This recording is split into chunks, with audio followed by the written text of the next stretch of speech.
I did a lot of searching, and you know, it was really easy to come in and have a conversation, and then just to commit to it was pretty simple. You know, pretty simple process. You know, the lots you had available and all the models you had available, there was a lot to choose from, so that just made everything pretty simple. There was a lot of models that we loved or liked a lot versus some other builders we looked at. We didn't like too many, or the lot sizes were really small. And for us, it was a lot about our family dynamic, how we would be living and how our kids would be growing through it, and it fit better for our family. We got the Spring Cress, and then we added on, I guess we added the media room, did a 3rd-car garage instead of the dining room. And then we did the option for the bedroom downstairs and a full bathroom downstairs.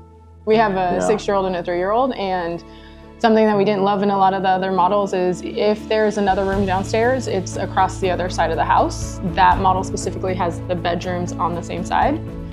Since they're so small right now, we do have them downstairs with us, and then obviously, that's why I said we walk through all the parts of our lives there, and as they grow up, we have 3 bedrooms upstairs, so room for them and guest or office.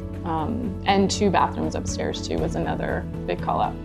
We had family members move out here. Our parents and her parents are moving. We actually recommended Bloomfield because we like the quality of the home, but also we like the process was very easy.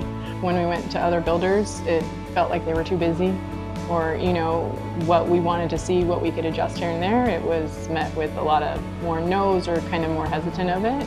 When we came here, Chris was just so easy to work with. It did feel welcoming, and it just felt like an overall better experience as the buyer than almost any builder that we had gone to. That was probably easier than leasing an apartment, I would say. Yeah.